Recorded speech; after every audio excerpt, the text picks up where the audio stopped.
Hello, everybody, and welcome to Fourth and Frames, one of the many fantasy football podcasts we have here at fantasyandframes.com. Each week, getting you ready for your matchups. I'm your host, Jorge Edwards.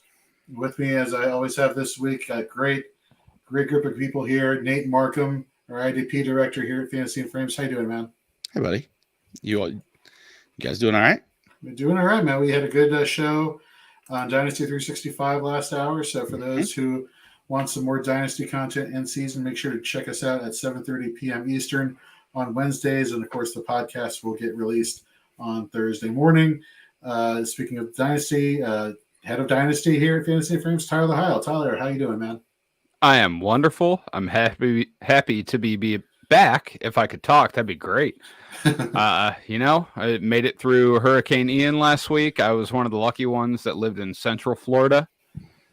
So I did not get a whole lot of damage, but the people on the Southwest coast and Fort Myers are not quite as lucky.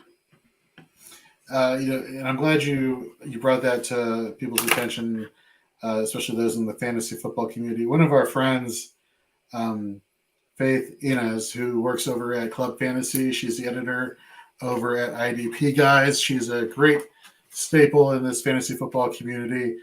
A GoFundMe has been set up for her.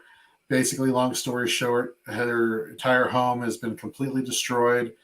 Her whole entire life was just torn upside down. And to make matters worse, her renter's insurance won't pay for any of the damage. So we've set a GoFundMe account.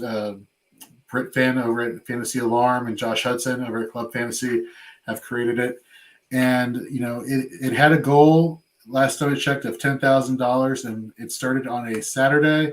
By Sunday, they were like at 7,000. So I don't know what the numbers are currently, but people just keep donating, especially for those out there who are a part of the fantasy football community, who are content creators, who are, and just anybody in general. If you have a few bucks to spare and want to give back, she gets the cosign from all of us. She's a great person, and we wish her nothing but the best in her. She has a great name, though. For times like this, for tough times like this, you got to have faith. And I think with the support she's getting, hopefully she'll be able to turn this around quicker, sooner rather than later. So, Faith, we are thinking about you, and for everybody else out there, please find that GoFundMe. We'll post it on the Fantasy and Frames homepage, and just head over there and sign up and make some donations as you can. And with that, let's get into some news and notes around the league. Tyler, why don't you take us through that, please? All right. Well, we have quite a bit of news following week 4. Most of it, unfortunately, is injury related, but I'm going to start off with the one that is not. Mike Tomlin has officially named Kenny Pickett the starter for the Pittsburgh Steelers, benching Mitch Trubisky and thrusting Kenny Pickett into a bad situation with a bad offensive line and a really tough upcoming schedule. So, if you're looking for someone to fill in for a bye week or something coming up soon, Kenny Pickett is going to be a prove it guy. I wouldn't go jumping on the Kenny Pickett bandwagon just yet. Yeah, he you know what? He didn't have a single ball that he threw hit the ground last week.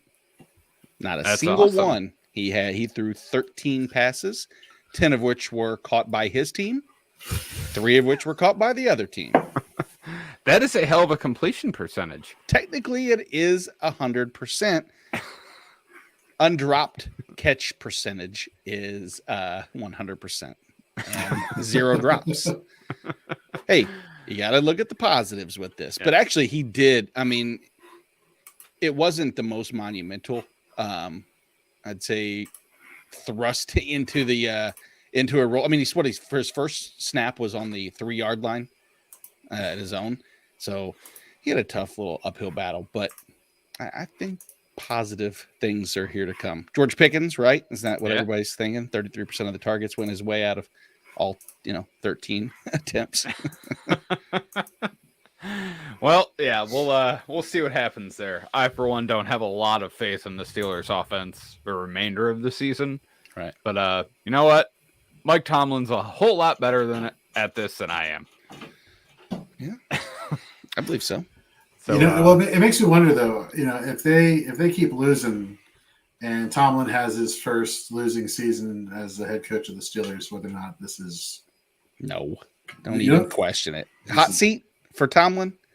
No way. I have some opinions about this that I am not going to say here, but I will just say that I think some people in Western Pennsylvania might be calling for his job. But we'll see. It's not going to happen, but I don't think that's a wild thing to say, Jorge. all right. Yeah. Well, we will find out soon. All right. So injuries. Javonte Williams tore his ACL and his LCL, correct? I believe. He is every out other for the every other season. ligament that ends with an L, basically. Yes. He tore a lot of cruciate. Yeah. Tore a lot of cruciate. There we go. Tua has already been announced that he is out for week 5, which that is probably a good thing. We will see what happens with Tua. I hope he's okay. I know that you've quoted I can't remember his name for the life of me. I wish I could. The concussion doctor is saying Tua should retire. Yeah, I saw that. Yeah. Yeah. I mean, I would imagine that is that guy's reaction to every concussion that a football player gets after the research that he's done. Mhm. But it's certainly noteworthy that he says that. Yeah, it was pretty devastating, obviously. I mean, and when they start talking about that it was a primitive reaction to a cortex injury, and they start getting, and the thing is we know as much about the brain. I think what I heard someone say is we know about as much as the brain as they knew about the heart in the 1940s, still to this day. So, I mean, we really are learning, unfortunately, on a case-by-case scenario, and none of them are usually positive cases. Not too many positive situations like Tyler's really smart. We should check his brain. It's always the negatives that usually force our hand to find out more about the brain. Yes, and I'm sure we will find out more and more as the years come. Yeah, I hadn't seen a situation like that since it was a Thursday Night Football, Saints and Panthers, and Luke Kuechly, he got concussed and he was sitting in the middle of the field with his helmet off, just bawling. And they were saying like the crying reaction was a reaction to getting hit, and there's being some brain damage associated with that. So, it's a thing that we avoid talking about because that doesn't fit our narrative of talking about being football entertainers. But it is. I will say though, there was a report that came out last week that showed that concussions last season were down compared to previous seasons. So at least there is some trending in the right direction when it comes to protection for these players. Yes, and they put a whole lot of rules in to try to protect it, but you can never make this game totally safe. No. Next up, Jonathan Taylor is officially out for Thursday Night Football. Are you guys interested in Nyheim Hines? Because I don't know. I mean, I hate the matchup. I like the potential opportunity, I guess. I mean, I'm not too worried about Dion, but at the end of the day, the matchup doesn't scream opportunity that is quality, because I mean, you got to think about it, is the fact that they've only had really one game where they've even allowed any rushing yards whatsoever, and outside of that, it's been shut down, lockdown central. Yeah, I mean, Jonathan Taylor's the RB21 through 4 weeks, and he has all the opportunity. Mm-hmm. So the whole Nyheim Hines thing is not exciting me against the Broncos. None of these running back situations are exciting me. I guess Melvin Gordon would be the partial one. Like, he partially excites me. That sounds horrible, but you get what I'm saying. Mm-hmm. I was about to say he mentally stimulates me, but no other way. I'm just going to stop talking. Please continue. Mm-hmm. Good choice. Cordero Patterson to the IR. We saw the Falcons absolutely mash the Browns on the ground last week. Do you guys have interest in Tyler Algier or Caleb Huntley? Yeah, Algier, 11 touches for 108 yards. Give me all that. Yep. Yes. Yeah, absolutely.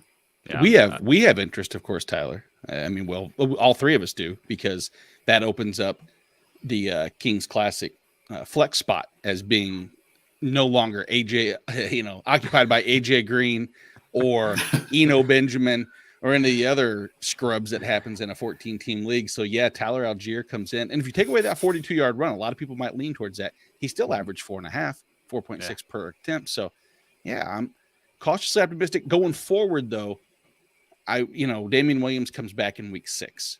That's the only thing that's going to put a damper. So maybe short term, let's hope he blows up this week and, runs away at least a little bit further with that job.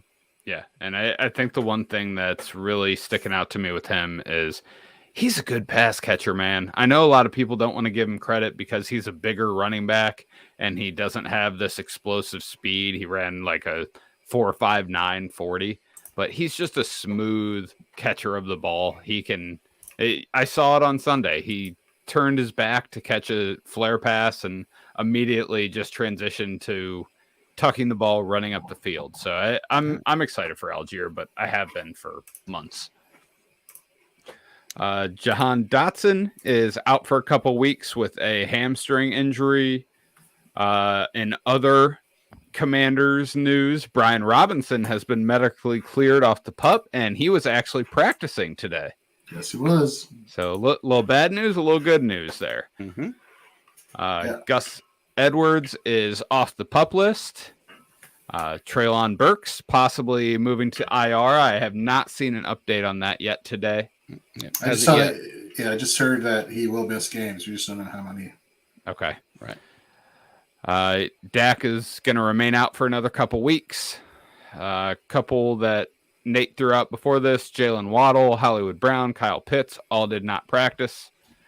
And, I feel like we have to mention, you got to pour one out for old Andy Isabella, man. He got cut this week. Just everyone's darling for 3 years. Just the most, underperforming. Frankly, he didn't perform because he wasn't allowed on the field. But everyone just wanted him to be good so bad, and he got cut. So, Well, actually, a report just came out just now that he's signing with the Ravens. Oh. So going from one situation where he's not going to get thrown to on the field to another situation where he's not going to get thrown to on the field. Yay, Andy Isabella. Did he sign him did they sign him to their practice squad? That's horrible. That is a real question. Yeah, that's the sad part about all of it. Yeah, I don't know the ins and outs of what they signed him to, but they just signed him. Yeah, and I think that's all the news practice we squad. got. Yeah, it's with the Ravens practice squad. Yeah. Yeah. Okay, that makes sense. Yep.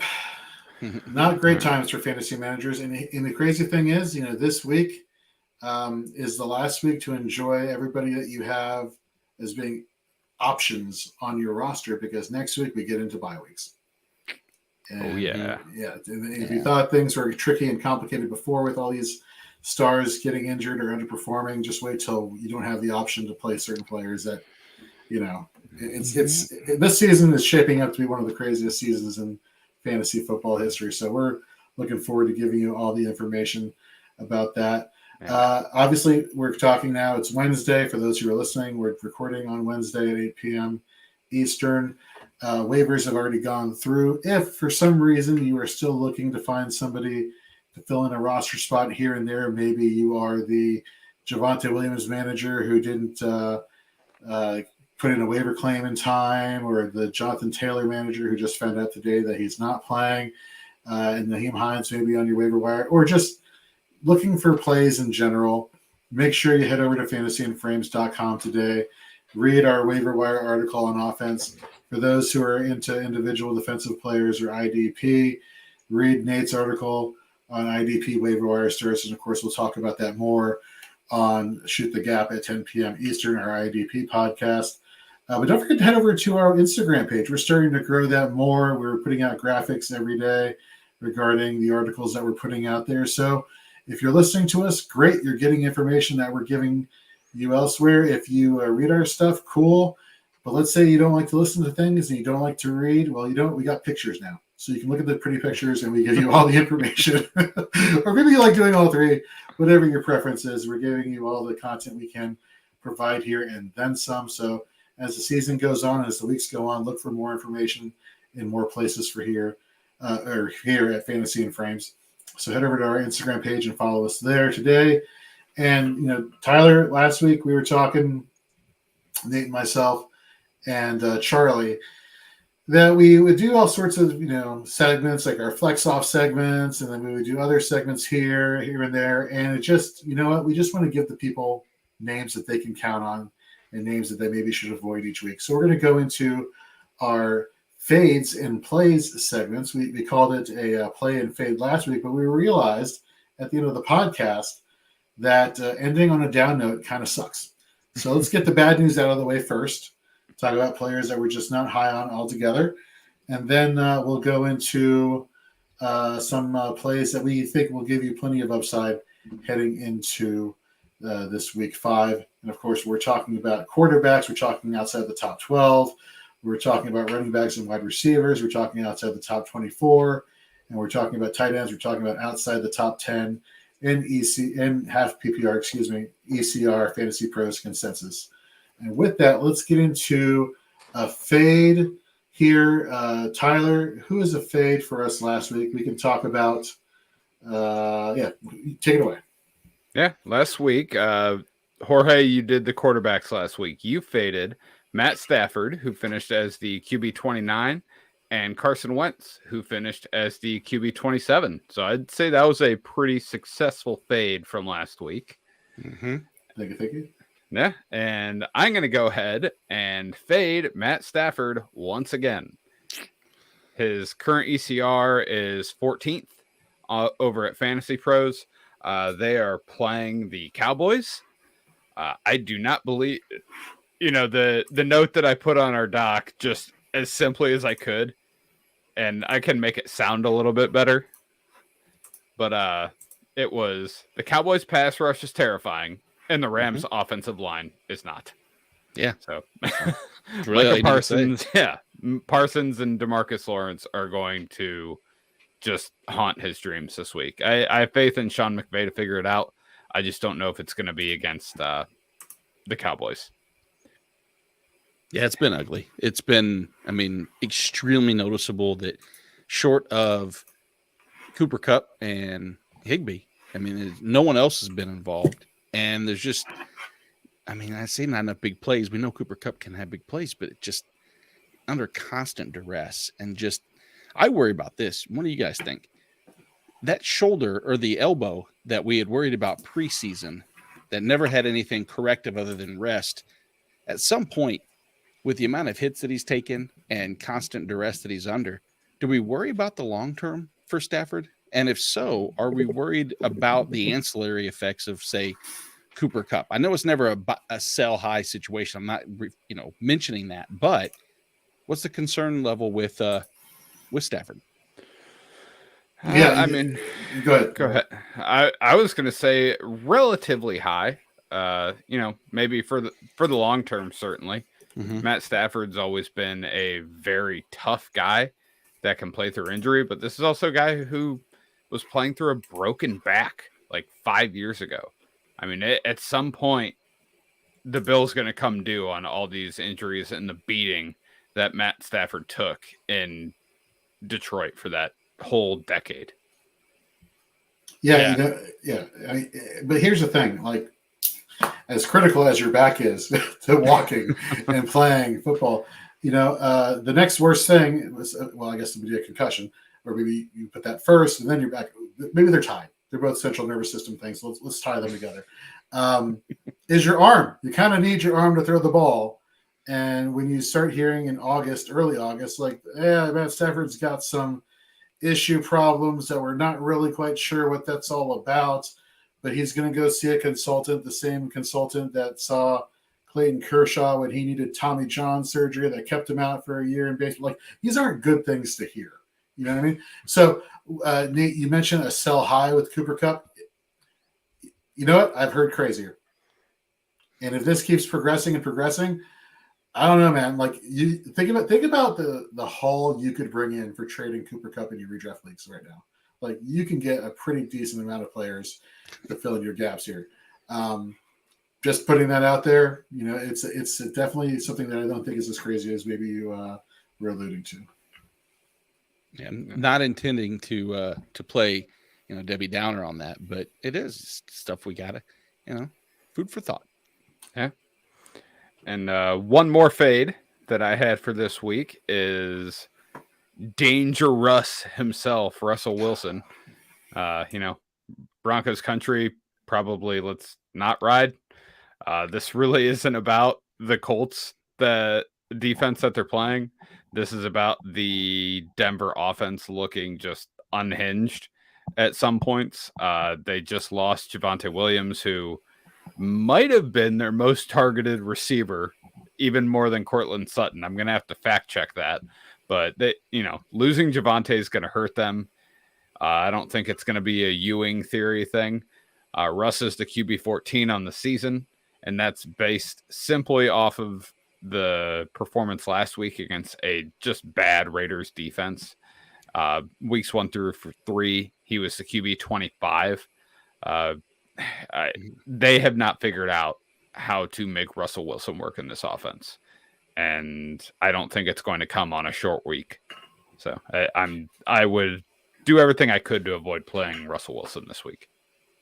It's crazy. I forget which analyst posted this tweet, or they were referenced in a tweet, but they were saying they're not using Russell Wilson. They're not allowing him to run. They're not using a lot of his talents and his athleticism that he was allowed to do in Seattle that made him such a viable player at both the NFL level as well as for fantasy. And I started to think about this, and I'm watching this, and I'm like, you know what? They're not wrong. Like, this guy has been in the pocket quite a bit versus being able to get out there and go run. Excuse me. Yeah, but So something is drastically wrong with this offense and this team as a whole. When your head coach is getting overwhelmed 2 weeks into the season, and they have to hire somebody to come in and run the plays or run the teams while he's calling play, it's something is not right in Denver. I think it has a lot to do with Russ. They're not running this offense because Nathaniel Hackett told Russell Wilson, we're running this offense. They're running this offense because Russell Wilson told Nathaniel Hackett, we're running this offense. I can do these things. I can be a pocket passer. I can do X, Y, Z. When, you know what? Maybe Pete Carroll knew what he was doing. Maybe he knew what he was doing. Great shades of Robert Griffin III telling Shanahan, I can be a pocket passer. You're like, no, let Kyle tell you what to do. Okay. That's crazy. Yeah, we'll see what happens. It's results. You got to look at the results at the end of the day, and got to take the bias out of it and look at just performance. Speaking of performances, let's go to the running back position. Nate, who are a couple of running backs that you're just like, man, not this week? If I have a decision where I can take Antonio Gibson out of my lineup with something viable, probably one of my plays that we maybe mention later. Potentially, you might have both, but it's twofold. Number one, what we just talked about earlier, Brian Robinson's back. Brian Robinson has every opportunity, it sounds like, to take that job sooner rather than later. He's back. I don't know what the average recovery time is for a gunshot in the butt, but I'm guessing whatever time frame it is, 5 weeks to 6 weeks is better than average, and they already want him to get in. And then you compound that with, look at the snaps overall. His snaps have decreased. This is Antonio Gibson, from 49 snaps in week 1 to 40 to 34 to 30 without Brian Robinson. The rush snap percentage of from a week to week scenario has went down from the 73 to 63 to 50% this past week. His route participation, the one area that many of us 2 years ago thought this is going to be the key. Here's a converted wide receiver. He's going to break the fantasy code. And his route participation started off between the 76 to 80% mark between weeks 1 and 2, and it's down to nearly 56%. So it's been cut in half almost. He's not on the field. Brian Robinson's likely to step in. He's the RB 30 right now. And if he's in your flex spot, I just have to think I'm a little worried, especially for a team that, if their offensive line is as beat up as they are, they don't have Trey Turner. They don't have Sam Cosmi. They lost their center. And you say, is it Coulier Or is it Coulier? That's Jorge, or do you know? I think it's Coulier. Okay. And so that's 3 starters that they should have had, that they should have playing, that all probably are out. And so it just, everything adds up to being a disaster for Antonio Gibson. Yeah, it's not good in our nation's capital. And you said it right there earlier that look, this coaching staff was an hour away from declaring him the starter for the season, and then he got shot. And now he's back at practice. He's practicing. He'll have limited usage. That's what people are anticipating. But they're practically begging him to take the keys to the car. They've been doing that since they brought him in. They've been doing that in the preseason. And the guy's talented. You know, everybody thought coming out of college he was just going to be that goal line back, that big bruising back. The guy's like actually pretty nimble on his feet too. He's actually like a decent all-around running back. So if he's still available on your waiver wire, I mean, I don't see why he is. You need to go get him now. And it's just a muddy situation in the short term and the long term. I think it's the Brian Robinson show. Go ahead. Say if it's not Antonio Gibson, the another fade. I can tell you, this one is concerning. And I mentioned or alluded to you guys a little bit earlier that I have a running back that can fit the narrative of a sneaky play as well as a sneaky fade. And spoiler alert, it's this player, Devin Singletary.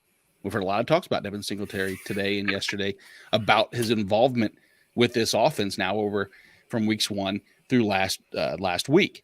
And we've seen it grow exponentially. One thing that's a little risky about Devin Singletary is this. He should be the beneficiary of this high implied point total. Right now it's the highest on the week, 30.5 through Vegas. Point spread is nearly 14 points. Everything's leaning towards a Buffalo Bills blowout. What have we learned about blowouts in Buffalo? Devin Singletary is not involved. I mean, they use him a ton. When they're tied or trailing, he is as efficient, effective, and utilized as any running back in the league. When they're leading, this is the Buffalo Bills. This isn't some, targeted attack where I'm like, well, when David Montgomery is leading, he only has 2 carries. Well, no shit. They're never leading. Buffalo's always leading. And what have they done with him leading? He's only seen 19% of the running back work while leading. That's 5 attempts for a total of 11 yards. He's only been targeted 2 times while they've had a lead. 1 reception. Overall, that's 72nd in running back attempts while leading. For a team that has that near 14-point spread, that to me is concerning. Yeah, no, totally. And it's, we saw the usage last week in Baltimore, and our own Bill Mustafa tweeted out, "Stop giving him the ball. It's obviously not working. Please, just anybody else." Totally makes sense there. Nate, I'll go to wide receiver next. Let's give Charlie a shout out. Maybe we should give Charlie a shout out. Let's go to wide receiver next.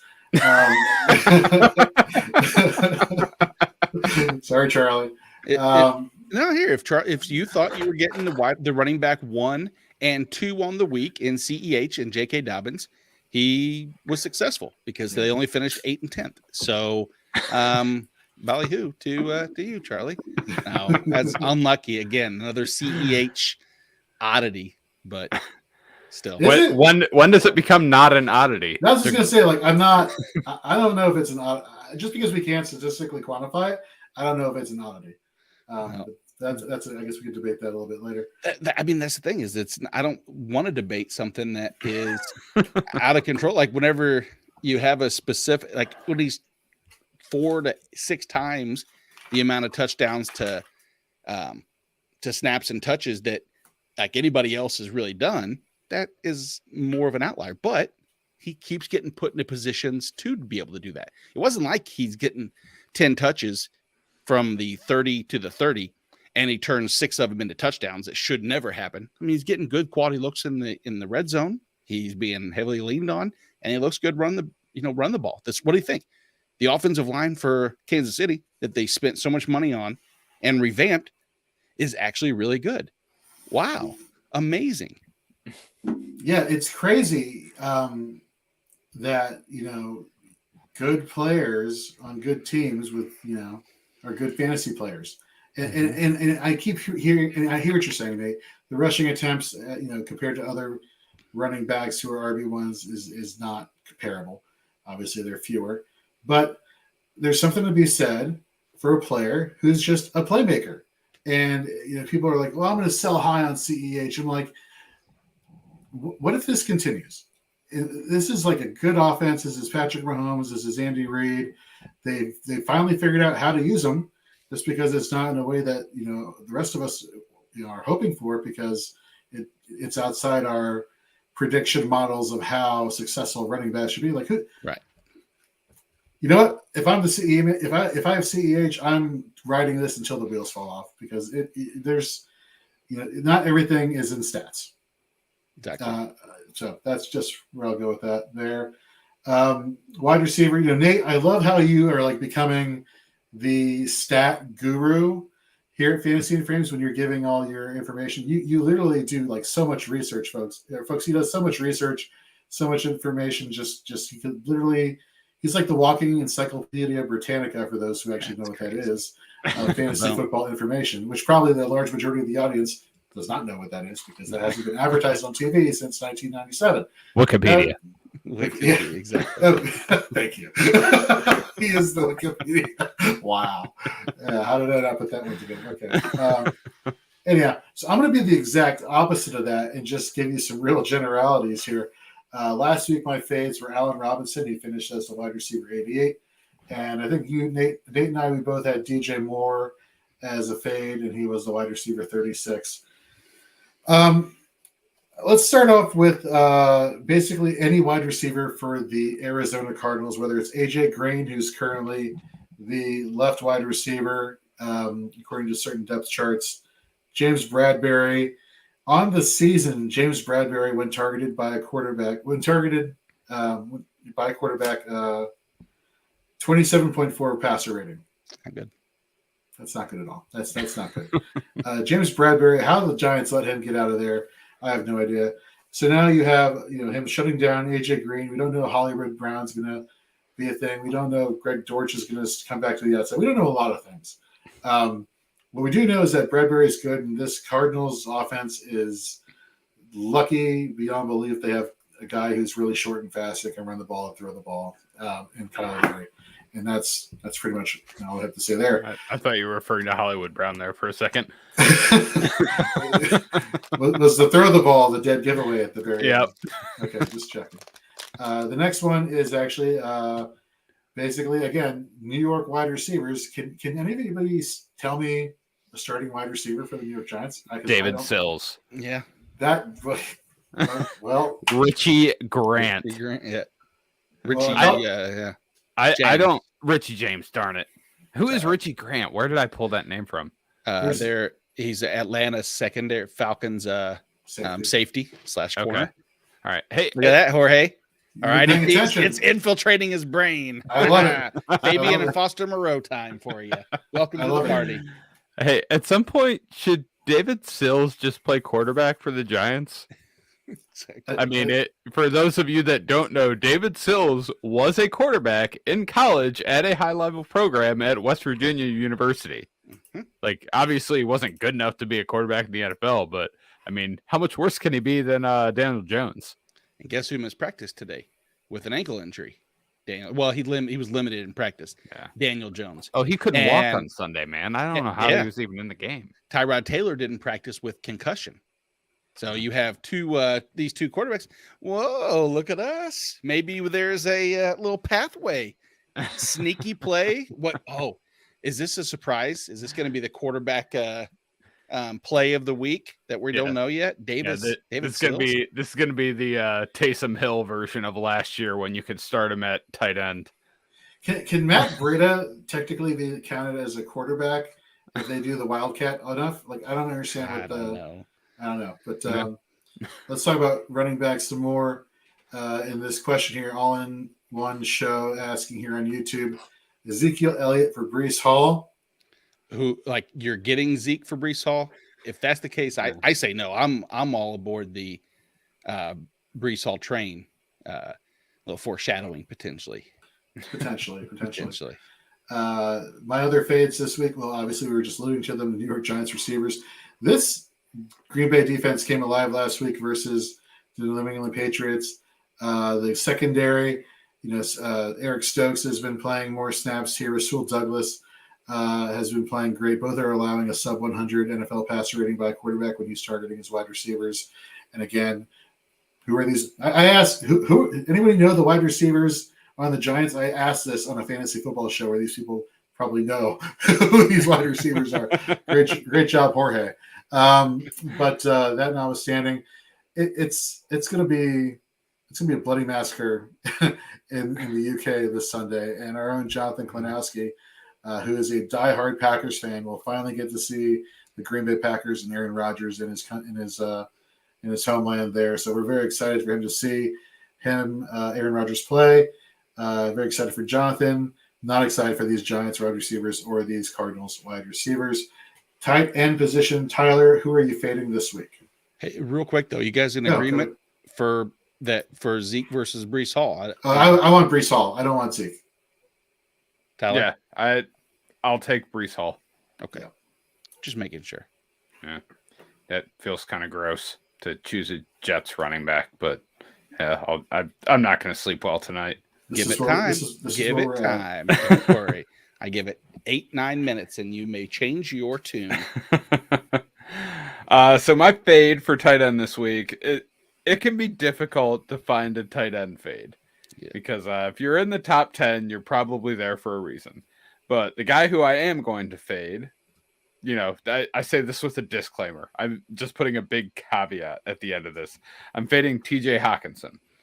Hawkinson had a big week last week, and obviously that was a symptom of him being the only receiver on the team, pretty much. Mm-hmm. Amon-Ra St. Brown didn't play. DJ Chark didn't play. DeAndre Swift didn't play. And I put TJ Hawkinson in here, and I went to fact check myself, and I come to find out that Amon-Ra St. Brown did not practice today. DJ Chark did not practice today. DeAndre Swift did not practice today. So he might be the last man standing again. Is that going to work out? Hey, what's the disrespect to Craig Reynolds? Josh Reynolds. Also Craig Reynolds. There's also Craig Reynolds. Yeah. That's not the Reynolds I was talking about. Nate knows who I was talking about. Yes. So, Josh Reynolds is a perfectly fine NFL receiver.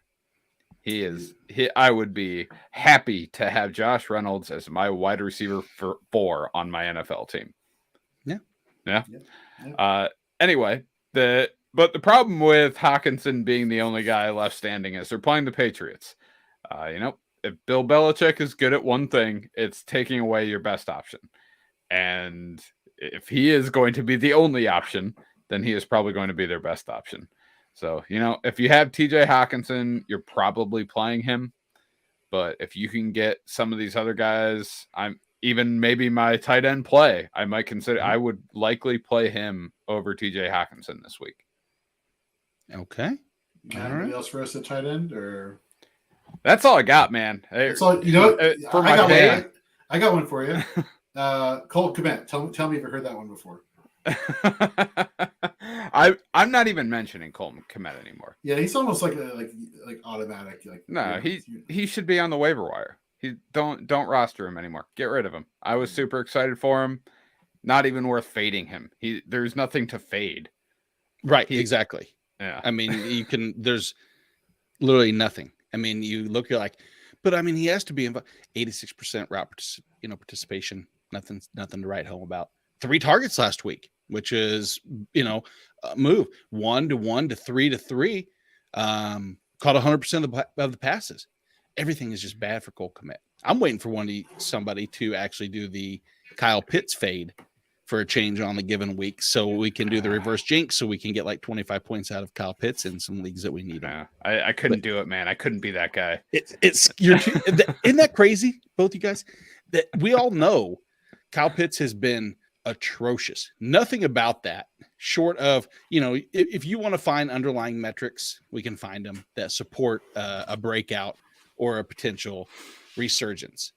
But everybody's terrified to actually physically put their name on it and stamp it and be like, notarized. Kyle Pitts is going to bust this week. Because as soon as he does, receipt time. Receipt's longer than CVS. It's just gonna be it's gonna be there. Oh man, that's a long receipt there. That's a long receipt, I know. Yeah, seriously. Before we get into our plays of the week, don't forget to head over to a couple places that do great prop bet stuff. We talk about Underdog Fantasy. Head over there. You sign up if your state allows it, and you put up to $100, get 100% back matched. And seriously, so many prop bets. They're just fun to play. You decide how much you want to spend. There's no real like high entry fee for any of these contests. So there are a lot of contests over there. So head over there today. One of another site that I'm actually becoming more and more re-energized about is Monkey Knife Fight. Same principle. If you go to our website, click on the ads, or you use the promo code FRAMES, $100 matched your initial deposit. You'll like this. They actually have some IDP prop bets in there. So like for example, they have like one that deals with sacks. So it's actually kind of interesting. You get to pick on both sides of the ball. Some interesting prop plays, and you do over and unders on fantasy points. You can do over and unders in real stats. You name it. Love all the stuff they have over at Monkey Knife Fight. So again, head over to our webpage, fantasyandframes.com. Click on the links for Monkey Knife Fight, as well as Underdog Fantasy. Use the promo code FRAMES, and you get 100% match up to $100 on your initial deposit. And with that, let's go to our plays of the week. Let's go back to you, Tyler. Quarterbacks, who are you playing this week? All right, so I am going to take one of the fades from last week and make him my play this week. I'm going to go ahead and play Carson Wentz against the Titans this week, at home against the Titans. Wentz is currently ranked as the quarterback 17, according to Fantasy Pros expert rankings. Honestly, the Titans just aren't very good. I know he'll miss Dotson, but he still has Terry McLaurin. He still has Curtis Samuel. He still has Logan Thomas. He has a lot of juice in his receiver room. He has the eighth most fantasy points against opposing quarterbacks given up in the Titans. So there is absolutely an opportunity for him to do his Carson Wentz thing. Just have his two just inexplicably bad weeks, and then just come back and throw for 300 yards and 4 touchdowns. The Titans present that opportunity for Carson Wentz.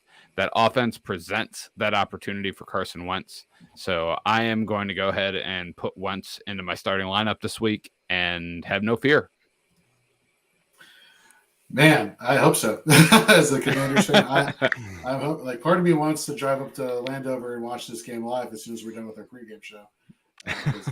Shocker, there will be tickets available. That's good to know. Who else you got for us here, Tyler? I'm going to go ahead and don't call it a homer pick because I am as down on the Browns as anyone else. But I'm going to go ahead with Jacoby Brissett versus the Chargers. His current ECR is 20. Brissett is the quarterback 17 on the year. He has looked really good. The Chargers defense is really, really missing Joey Bosa, like real bad. And Brissett's just been good this year. I would imagine they get him some easier completions next week after, he kind of missed some of the stuff they're running down the field against the Falcons. Chargers are middle of the road in fantasy points allowed to the quarterback. They're ranked 13th. So that's the good 13th, not the bad 13th, depending on how you want to look at it. But they're a beatable defense without much pass rush outside of Khalil Mack. And the Browns have a very good and capable offensive line that should be able to figure out how to hold Khalil Mack back. So, I feel good about Brissett, and everyone's worried about the run. So that always opens up the pass for the Browns. Very cool. Let's head to the running back position here. Mr. Markham, who you got for us, my friend? As I said earlier, a little foreshadowing into the reasons for Bryce Hall, and that's resurgence, but the Bryce Hall hype train can finally, throw on some more passengers. And I know that everybody today and yesterday, I've seen so many trade for Breece Hall. Sorry, not Bryce Hall. So many Breece Hall conversations. And I got to tell you, digging in a little bit, it just does make sense. I mean, all signs are pointing to a big rest of the season. What we've seen this past week, 65% snap share was a season high. Running back rush share of 62%, season high. Route participation, 86%, season high. Again, talked a little bit earlier about Devin Singletary when they're trailing. This is the Jets. That's what they do. They trail in games. It happens. But when they're trailing, Breece ranks 16th among running backs in attempts.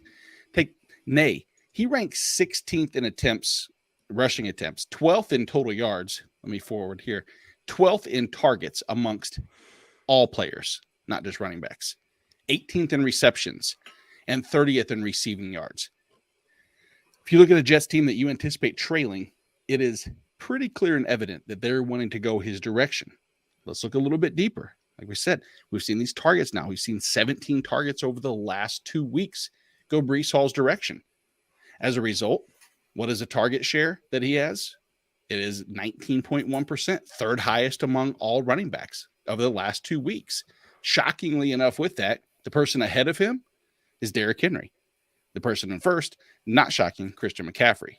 This is also a Derrick Henry tweet, in case you were not really. That's a long tweet. You gotta get that character limit under 200. I have a thread. You have a thread? That's good. I started a thread. That's what you're supposed to do. There But you go. no, everything's leaning towards Breece Hall having a legitimate case. And I know you like Michael Carter. I have nothing against Carter, but it's pushing towards heavy workload to Breece Hall and potential ceiling plays each and every given week. Very nice. Let's answer a question here on the YouTube. Trey S. joining us. Evening, gents. Evening to you, sir. Question for you all. AJ Dillon and Kyle Pitts were dropped in my 10-team full PPR. I have first waiver. Who do I snag? Your tight end is Ertz. Your running backs are CMC, Fournette, Kareem Hunt, Akers, and Travis Etienne. You get AJ Dillon and you leave Kyle Pitts to be somebody else's problem. Would be who I would suggest. And that sucks so bad. I so bad want to say Kyle Pitts. Because if they gave fantasy points for blocking, Kyle Pitts all the way. I know. Kyle Pitts or George Kittle for you? Kittle. Do they get fantasy points for blocking? You know what? Trent Williams will be back. And then once he's back, he'll be a receiving option again. They are down to their third string tackle right now. Trent Williams will be back, Nate. And then they'll be right now, Trent Williams will be back, and then George Kittle will be back to doing what he does. And it'll soon be Desmond Ridder, and they'll have to they won't have to worry about this whole Marcus Mariota. I'm kidding. I don't know. I'm gonna say Pitts just because I think that I don't know any given week if I'm gonna start Dillon over. You starting Dillon over CMC in any week? No. Are you starting him over Fournette? No. Are you starting him over Kareem Hunt? Yes. Maybe. That'll be matchup. Akers and Etienne. Yes. And are you starting Pitts over Ertz, or are you reverse that? Every week, are you going to start Ertz over Pitts? Yes. For now. Man, how about next week when they get DeAndre Hopkins back and they have Hollywood Brown healthy? Yeah. Assuming, no, I know he's healthy, but even it's then, just all devil's advocate. It's like, Yeah, golly, yeah. I want it to be Pitts so bad, and a lot of that's just because I have enough investment that I want it to come to fruition. But that is insane. That's the definition of insanity. Starting Kyle Pitts every single week, expecting for a different outcome, and we keep getting the same outcome. Fucking 3 catches for 12 yards and a kick in the nuts. yeah, kicking the nuts to boot. So hold on. So I'm going Dillon. Nate, you're going Pitts. Tyler, who are you going? Do you just not use your waiver? I have first waiver, so this is obviously a rolling. I mean, unless it's a record-based thing and your team sucks. We know his team right there. Yeah. Well, not all of his team, but yeah. Yeah. Oh man, I don't know. What do you think? I'd have to go Pitts, man. Screw it. It sucks so bad. I can't quit him. I can't either. He also has another question here for tomorrow night. Trust Russell Wilson tomorrow versus Indy, or roll out Cousins versus the Bears. Flip a coin. That's my answer to you, and you probably will get comparable output from both. I will take Eileen Cousins. I just faded Russ. I don't feel good about that Broncos offense in any way, shape, or form. And Kirk Cousins is Kirk Cousins. He is going to throw 250 yards. He is going to throw 2, maybe 3 touchdowns. It's all dependent upon how many interceptions he throws. So, yep, I'm going Cousins. Let's see here. He's back. Trey's back. Says my quarterback is Kyler. Receivers are Diggs, Thomas, I believe. And 10-team leagues are a hell of a drug, man. I'm telling you, man. Yeah. And that's what happens when you take, because I'm guessing this went, CMC, Diggs, or in some order, and then Kyle Pitts in the third, and just, I mean, he sabotaged. That's a sabotage to your team. No, he didn't have Pitts. I'm sorry, he didn't have him. Yeah, somebody did. Someone's angry. Just pick him up. Pick him up now. That's what I'm saying. Oh, he probably took Akers in the third. Oh, no, hope not. He's smarter than that. Trey's a smart man. He listens to this show, and he would never do anything so foolish. Now, Jorge, yes, I said earlier that I have another fade. Okay. And the other fade here, or another play, and this is going to seem eerily similar, because it was also my fade, and it's Devin Singletary. And I know you're saying, wow, Nate, way to hedge your bet, because the whole reason for Devin Singletary not being somebody that I trust is because of what has happened for the 4 weeks leading up till now. When they've been leading, he's been non-involved with this offense. We know they're going to lead a number of games. What we've seen over the last 2 weeks, though, is that we've seen Devin Singletary and the Buffalo Bills utilize their pass catchers in a heavy volume the last couple weeks. When I said Breece Hall is third with a 19%, Devin Singletary is sixth with a 15% target share. So we're seeing the targets go his way. We're seeing the Bills as a whole target their running backs 26%, which is top 5 in the NFL. And if you look at his snap percentage just over the last couple weeks, it's went, nearly 60%, 55%, 75%, 90%. Those are rounding up a little bit just to make it nice and easy. But you look at the touches, and we got 33 total touches over the last 2 weeks. With a 30-point implied point total, there's a very good chance, just as much, that Singletary is the reason why they're up big. And he could get 2 early touchdowns in the first half and not even have to play the second half and deliver value. It's not a helpful exercise when I say fade this guy, but yet you can still play him. But it's a narrative play that I think that if you need safety, I think that he'll provide that safe floor. I think he's going to get enough work in the first half, at least. It's the ceiling play that concerns me. And let's see if they get up by 14, like they're projected, and he still sees work volume, then it's all systems go for Devin Singletary for the rest of the season. I have him in multiple leagues. He screams to me the perfect bye-week fill-in running back. Like, I'm not getting rid of him at all. Like, I feel like he's going to be on my rosters. You can't trade him. You can't cut him. No. But the usage is there to the point where it's like, you know what? It just needs to get in the end zone once, and then all of a sudden you have, RB2 value here and there. Exactly. That's exactly right. Let's go to wide receivers. So, coincidentally, for Fantasy Pros ECR rankings for this past week, I was the 40th best out of like 100, 200, whatever the number is, in wide receiver rankings last week. Yay, Jorge.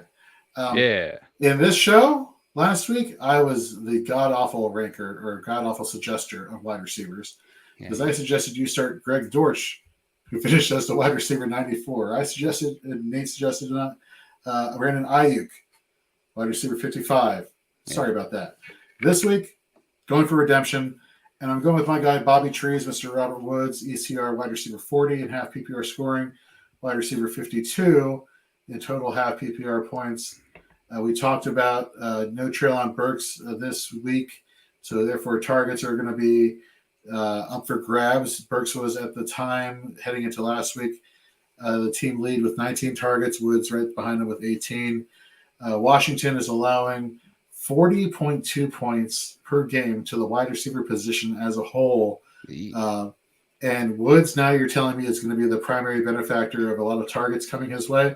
That bodes well for his upside in fantasy this week. The two top cornerbacks for the Washington Commanders combined average NFL passer rating allowed of 146.1. That's not good.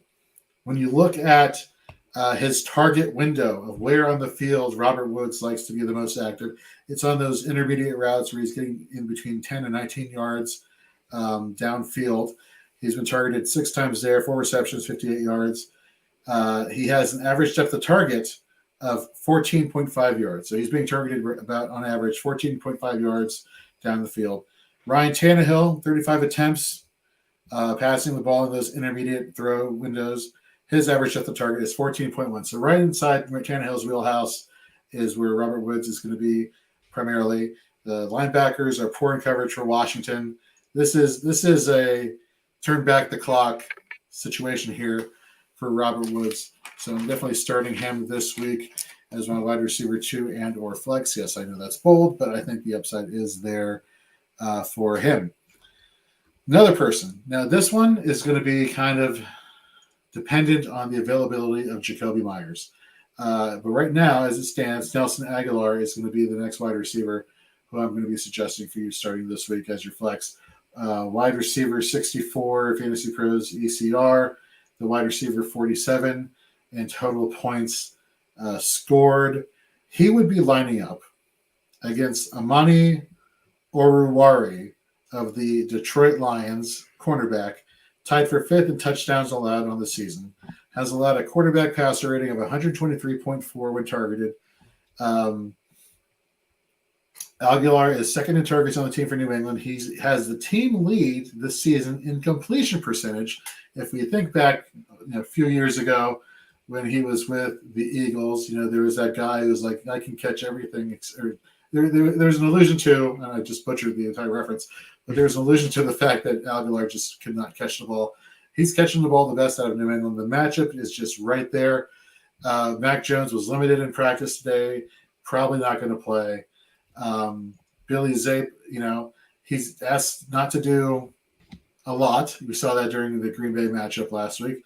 But I bet you what his coaches are telling him, throw to the guy who's going to be open more often than not, who's going to catch the ball more often than not. And that week, I think it's going to be Nelson Aguilar, unless Jakobi Meyers is able to roll in there. He was, again, limited in practice this week. If Jakobi Meyers is the start, then the pivot is to him this week. If it's Nelson Aguilar starting, fire him up this week. That is my prediction there for wide receivers. What the hell am I supposed to do? Repeat that again. Where I going? avoid New England? Is that what you just? No, man, I got to do math in the morning. So I Sunday know. morning, wake up. So let me put this down. If X to the 2nd meridian is in the game, gotcha. X 2 minus 4 over yes. pi. Okay, got it. Thanks, Tori. Good. You're welcome. Dynamite use of stats there for me. You're welcome. Yeah, exactly. You are welcome. Aguilar, unless it's Myers. No Myers, it's Aguilar. Boom. There we go. Let's go to tight end. Tyler, who you got for us? I got Gerald Everett, man. He is currently the tight end 12 over at Fantasy Pros. From weeks 2 to 4, when Keenan Allen was out, which Keenan Allen still has not practiced this week, Gerald Everett has been the tight end 8. The Browns defense is bad. Their front 7 is bad right now. Myles Garrett might be back, so that will be helpful. But Clowney looks like he's still going to be out. Obviously, they lost to Anthony Walker for the season. And when the Chargers played the Browns last year, they had a heck of an offensive output. I think they put up 48 points, if I remember correctly. Everett is going to be targeted early and often against this Browns defense, especially with Keenan Allen out, which I'm assuming he is. I think I would still start Gerald Everett, even if Keenan Allen were to play. Uh-oh. So Start writing this down. If Aguilar plays, sit Keenan Allen. Yeah. yes. But Mercury still has to be in retrograde. Got you. Wow. So yeah, All man. Of all the things, folks, you thought you were going to be hearing to end the show, Mercury in retrograde would definitely not have been what I would think you would be hearing. So with that, that's going to wrap us up for Fourth and Frames this week. Don't forget to head over to our Instagram page to find all of our content transcribed into image form, if that's your way you like to absorb your content. Of course, rate, review, subscribe, wherever you listen to podcasts. Head over to fantasyandframes.com. Check out our waiver wire article that came out yesterday. Look for tomorrow for our starts and sits. Rankings should be up over the course of the weekend. We'll definitely have your Thursday night football rankings at least up by tomorrow night. And then again, over the course of the weekend, we'll be finalizing those heading into Sunday. And of course, Sunday, the pregame show, thinking about starting at 9:30 going forward. So just keep that into consideration. And thank you very much for tuning in. I'm your host, Tori Edwards, with Nate Markham, Tyler Heil. You all have a great rest of the week.